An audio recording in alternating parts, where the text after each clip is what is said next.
Today, we're joined by one of the most delightfully unpredictable and deeply heartfelt singer-songwriters on the planet, a master storyteller, spontaneous performer, and co-writer of Jewel's multi-platinum hit, You Were Meant for Me.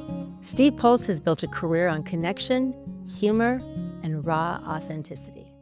We are in a competition for people's time because no matter what, everybody's got these phones now and they've got all the information at their fingertips for these phones. And so they can just move on. You know, it's an endless need, for scrolling. And sometimes you have to just put that phone down and go to the outer net. Welcome to Only in the Green Room.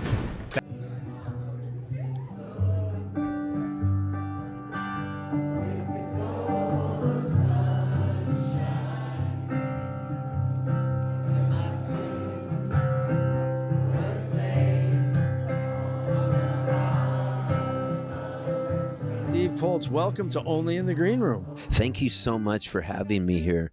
I listen to you every morning when I wake up, first thing before I shower and do my calisthenics. And so to be here in person with you is kind of like I stepped up on a huge ladder and I'm overlooking a whole city. You know what I mean? You're known for ad-libbing, and that was beautiful. Yeah. You know what? We met briefly, or were introduced at High Sierra last summer, which we were doing interviews there. It was fun, crazy, and everybody's running around, so we couldn't pin you down there. But we have you here at Sweetwater while you're on your tour promoting Joyride, which is amazing. You're at this iconic venue. So we have you now, which is really cool. We're very happy about that. But let's start with High Sierra. I mean, I know there's a love for you and High Sierra. Many years ago, I heard about the festival, and I had a friend named Fritz, and he owned a club in San Francisco called the Connecticut Yankee, and he lived right above it, and sometimes I would sleep on his couch. I'd play a gig at the Connecticut Yankee, and he'd always say, "Man, you're made for High Sierra Music Fest." And I said, "That sounds cool." And then I was playing in a hotel room in Kansas City, and Dave Margulies came to see me play because it was Folk Alliance, and he saw me in a hotel room, and then he said, "You need to play High Sierra." And I said, "Oh, Fritz was telling me about it."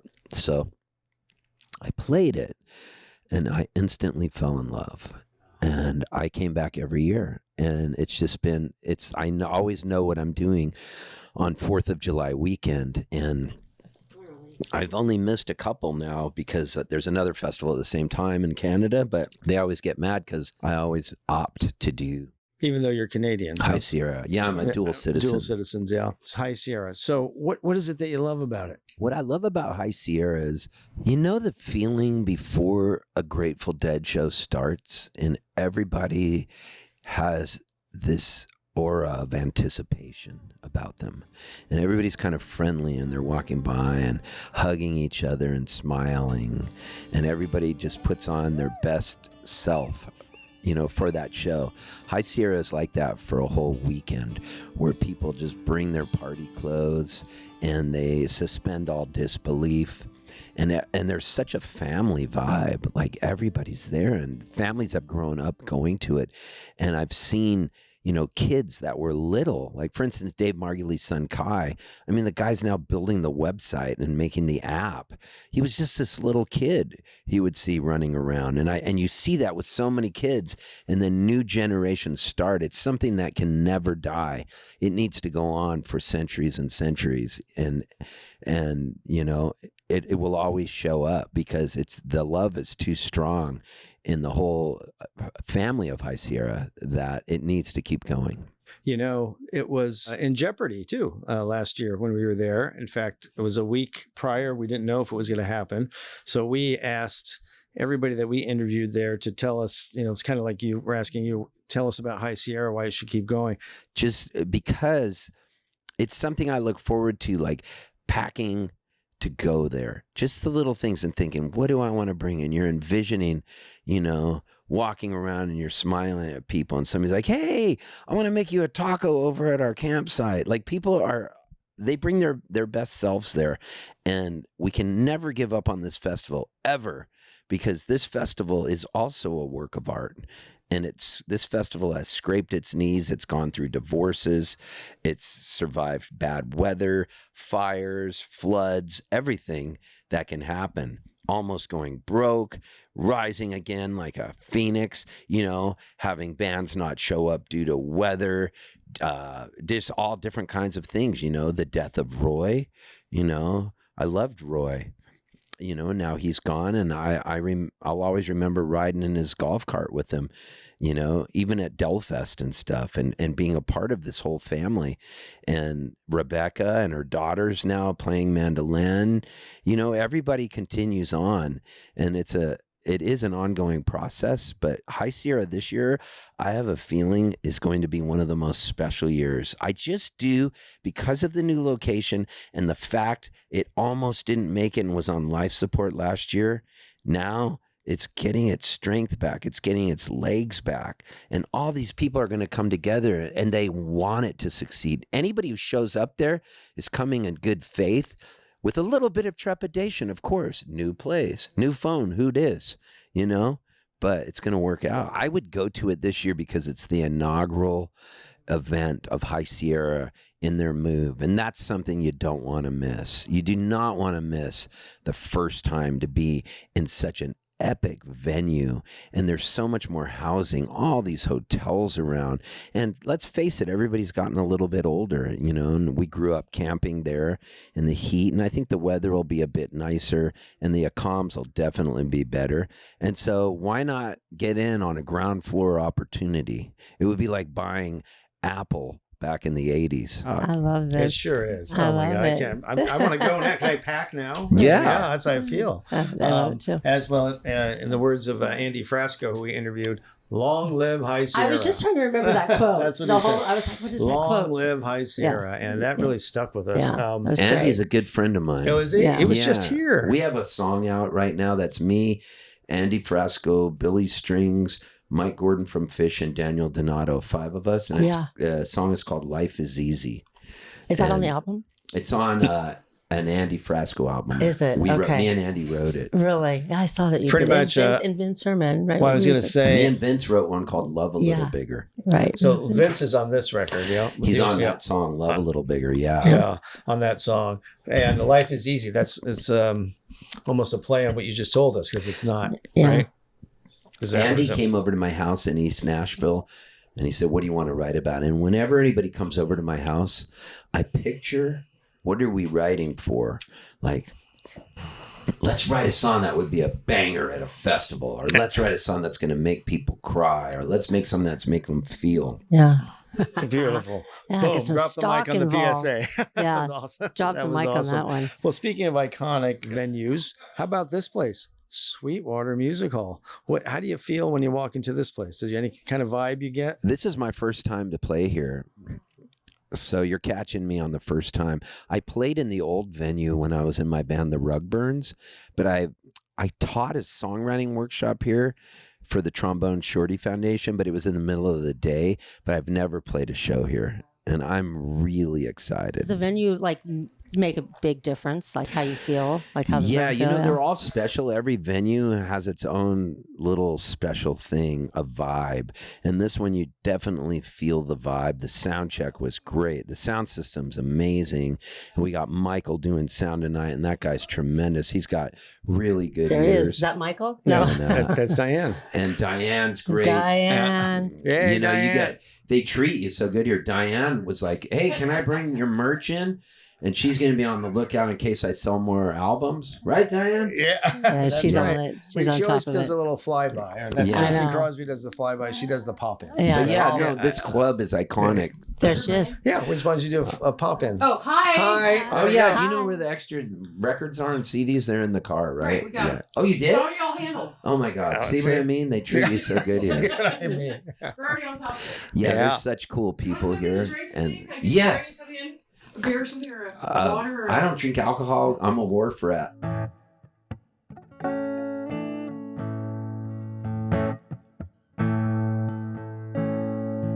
My name is August West.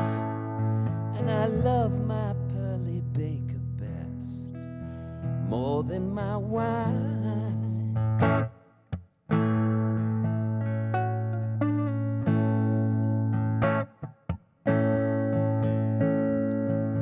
More than my wine, more than my maker, though he's no friend of mine.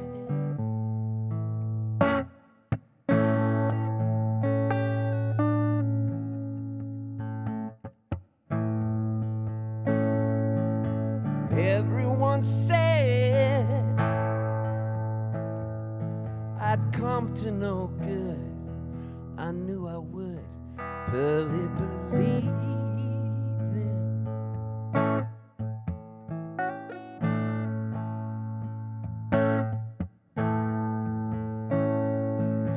Half of my life. Yeah, so walking into Sweetwater in Mill Valley, you definitely feel the vibe and the energy, and I feel like this is going to be an extra special night, so I'm stoked to be here. It'll probably be the best show you ever played, right? I think it will be, you know.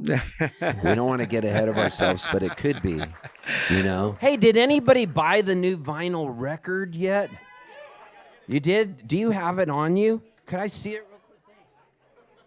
Thanks for buying this. This just came out a week ago. It's called Joyride. It's on green vinyl, and I played Petrichor. That's track 2 on this record, and you bought it. This is awesome. Was that you? You. I appreciate you. What is your name?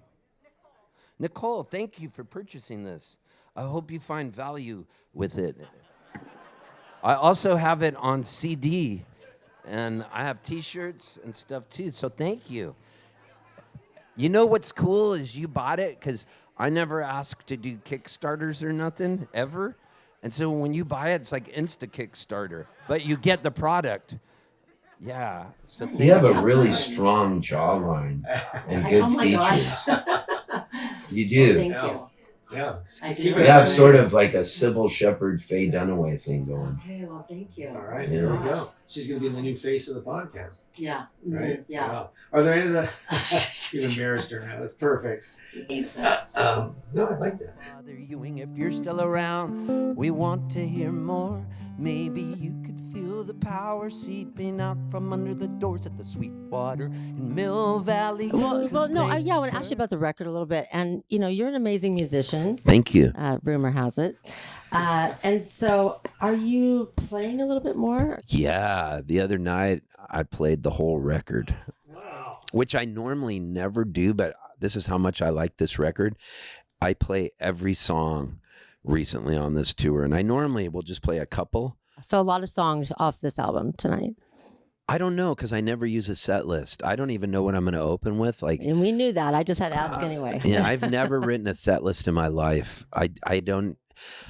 The thought of it makes me feel sick. If somebody said, "Can you write a set list?" and they handed me a blank piece of paper and a pen, I would just be like, how do I know? Like, I could play the biggest festival for 20,000 people, and I have no idea what I'm opening with, because how do I know till I walk out there? So the room and the audience make you influence that. Is that right? Yeah, I like to just get in a happy place, and then I walk out on stage, and I just think, wow. What do you do to get in the happy place? I play my guitar and just sit there and vibe out, and then right before I go on, I say a little prayer. What I do is I take a peek out at the crowd, and then I meditate on that. I want to thank whatever the powers that be. I don't know what's up there. Nobody knows. But if there is some sort of energy force, I like to thank that energy force for giving me these gifts. But I want to use those gifts to make people forget how crappy things can be. And so if I really concentrate on that and I do it from the heart, then that's the right reason. If I'm doing it for other reasons, like ego and stuff, which we all have, then that can sometimes get in the way, and you don't want that to happen. So if I remember that and I really concentrate on it, then I know I'm doing it for the right reasons. And there's been times in my life I've done it for the wrong reasons, and then you don't feel as good in the morning. And so it's an ongoing process. It really is. Like, you never reach the end of anything. We're just, all we are imperfect little creatures trying to find our way back to the hive and trying to get there. God bless us. Like, and it's not easy. It's not easy being alive. It's not. But it's also beautiful. It's wonderful. Mm-hmm. And it's a journey, and the journey's fun. But man, you stumble, you scrape your knees, you get hurt. You have moments where you rise like a phoenix, and then you get to play High Sierra Music Festival. No, I'm not being facetious when I say that. Yeah. So you're talking about going on stage and just not knowing and feeling it and how it comes to you. What about the contrast? Has to be a contrast recording the album. It's a little bit different, right? Yeah. How do you feel about that? Tell us about that whole feel process. like it's hard to capture what I do on stage on a record because I'm a live act. You know how the Dead, they were a live act, yet you listen to some of their records and stuff, but I feel like my strength is in the live show, but I'll always make records. And I really believe we got a good vibe on this one, and it's really stripped down, and I'm really pleased with it. It's got 10 songs, 32 minutes long, so it's over fast. Get in and get out. What you want today. Yeah. Everybody, we are in a competition for people's time, because no matter what, everybody's got these phones now, and they've got all the information at their fingertips for these phones. Yeah. They're not patient. No. And so they can just move on. It's an endless need, for scrolling. And sometimes you have to just put that phone down and go to the outer net. Yeah, I love that. The outer net. Boom. Wait a minute. So we have use you? that? So on this tour, is there any song on the record that kind of scares you a little bit to play live? No. No, I don't think anything scares you, does scary it? is not the right word. Yeah, you're good with anything. There is a song that I can't wait to play every night, and it's called "The Son of God," and I love playing it right now. And I'm so excited. I'm like a little kid at Christmas, knowing I get to play the Son of God. And it's a conversation between me and Jesus. And so we're talking about stuff. We listened to that. We Yeah. listened to I that. loved it. We That's listened good. on the way here. Oh, that's Yeah. I a can't cool thing. wait to This is play a cool it. Yeah. song. Okay, thanks. I love you, Jesus. That's what they all say.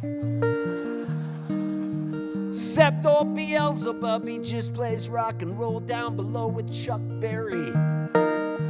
That sounds like fun, man. Does hell have Taco Tuesday? Only heaven. Every single day is Taco Tuesday. Hey, well, where will Bob Dylan end up? Let me check. He's in his 80s, looks like his score is tied. It depends on his next record. What? Hasn't Bob Dylan done enough, man? I'd like to go where he goes. Not so fast, Poltzy. I know your history. You're gonna need to get into heaven free card. Okay, thanks, and I guess I'll take all your It's a insight. mellow, vibey record, which I wanted. So We were checking through YouTube many months ago, yeah. and you mentioned the Grateful Dead. We saw you, I think it was in Colorado, jump off stage and get in the crowd and lead the crowd in Ripple. Do you recall that? That was amazing. What was the motivation there? I just thought it was just a cool thing. And you were like teaching them the lyrics, and they were following along, and it was like this beautiful, happy sing-along. It was really cool because I think it was last summer. So how many years was that since Jerry died? It was some special. Well, he died in 95. So yeah, it was 2025. So what's 95 to 2025? That might be around 30. 30 years since his death on that day. And I didn't know that. This is what's so magical about life. So I'm on stage. There's thousands of people. I'm on the stage. And for some reason, I just say to the sound man, can you bring a mic to the middle of the crowd? I want to get in the middle of them. And so the sound man said, yeah, I have one. So he got a wireless mic, and a security guard walked me to the middle of thousands of people, and I didn't know what song I was going to do, but I knew I wanted to do a song. And for some reason, I sang Ripple, and people were crying. And afterwards, they said, you did that because it's 30 years since Jerry died? And I said, I had no idea. It just was an energy thing, and it was meant to happen. And people were tearing up, and it was beautiful. And I was feeding them the words, which I don't know that I needed to do. Maybe they knew it, but there were all these little kids that didn't know the words, and I wanted the kids to sing it. So I would be like, I would go, you who choose to lead must follow. But if you fall alone. And they'd be, you who choose to lead must follow. But if you fall alone. If you should stand, then who's to guide you? If I knew the way, I would take you home. And they'd be like, if I knew the way, I would take you home. And all these kids were singing the words, and it was beautiful. And afterwards, somebody said, you did that because of Jerry's anniversary of his death. And I was like, no, I didn't. Well, yes and no. You did it, but you just didn't know that's what. Right? Well, I have a feeling that there's stuff going on that we don't know about without getting too woo-woo out there. But I really believe there's stuff going on and we don't even know, but everything's by energy in our minds. And if you think about, like, on a full moon, how they affect the tide. If it's affecting the tide that much, what does it do to us? And on a full moon, why are there more people ending up in emergency rooms? There's more action on a full moon. People eat more. I knew a lady in San Diego who only put concerts on when it was a full moon. She wanted that energy, There's something to this. Yeah. So yeah, you didn't know, maybe that's not why you did it intentionally, but that's why you did it. Right? Direwolf. Direwolf. Yeah, you don't know. Yeah, there it is. You don't know what's going on. I mean, ask Robert Hunter. Oh, yeah. You know? Wish we could. I was having dinner tonight with my buddy Jay Blakesberg, and he's going to be at the show, shooting the show tonight, and that was really neat. He's our buddy too. Yeah, we didn't know that. Now we know who he had dinner with. Okay. You know what was cool? Jay Blakesberg. I went to Sphere to see Dead & Co. So I'm there. I'm sitting way up high, and when you're at the Sphere, it's like you're really high up, and you almost get vertigo. And so my wife, Sharon, said, I want to go down to the floor, but we're not allowed to. And then just then, Blakesberg texts me, want to come down to the floor? This is what I'm talking about, energy. Yeah. So then Blakesberg says to me, I come down to the floor, and he goes, hey, I want to lead you right up to the rail. And I go, I don't want to go up there. People are going to get mad because they spend the night. They do. Yeah. And Jay goes, they're all going to know you. And I go, no, they're not. And he goes, yep, they are. We go up to the rail, me and my wife, Sharon. And when we get up to the rail, everybody goes, Poltz, come on. And they moved out of the way so I could slide up. And it was all people that go to High Sierra Music Festival. All the High Sierra family was up on the rail. And then Bob Weir is on stage. And I never got to meet Bob Weir.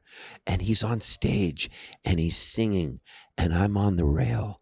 And I swear to you, Bob Weir looked right at me.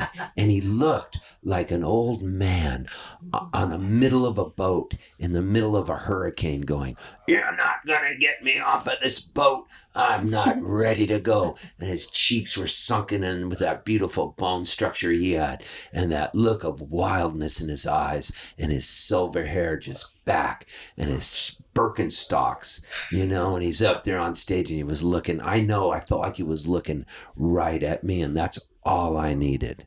God, that's, as a young kid, I used to go see the Grateful Dead, and all of my friends would always say, Jerry's looking at me. He's looking at me. And I think he probably was a few times. He was. Don't you think? Yeah. That's beautiful. I saw the Dead in 79 in, I think, Salt Lake City. Jerry look at you? No. I think I was on shrooms. Every once in a while, we'll bring our producer, Jay Poe, into the fold. Jay Poe. So one of my favorite parts about a Steve Poltz show is you never know what you're going to get. You set it yourself. You don't make set lists.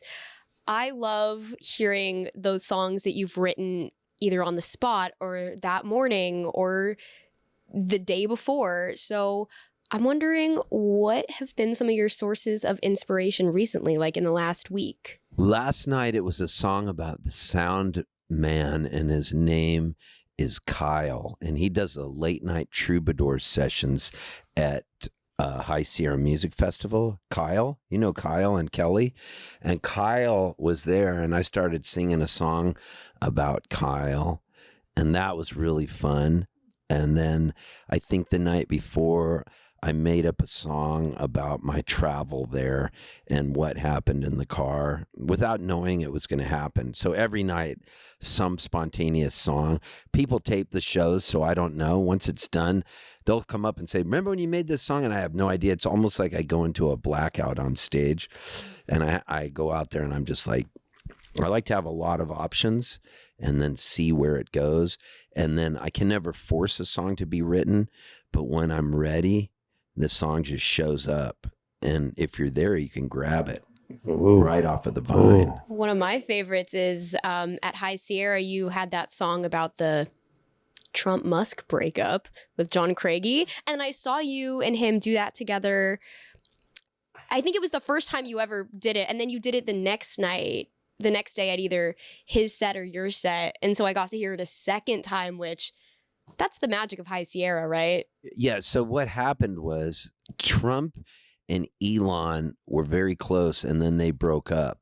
And so we wrote a song about that. We wanted them to get back together. And Let's so get back together. Yeah. It's so catchy. I still remember it. And so Elon he was making people, because he was firing a bunch of people. He did the Doge thing, and he was asking, he said he wanted people to tell him what they did, what they did that week. He wanted to know. He wanted it all written down. So we had this whole idea, and it went, dear Elon, this is what I did last week. Dear Elon, I can't believe with you I speak. Don't fire me, no one will hire me. I'm just a dumb folk singer with no resume to speak of at all. Oh my gosh, that was a fun song. And then we would say what we did.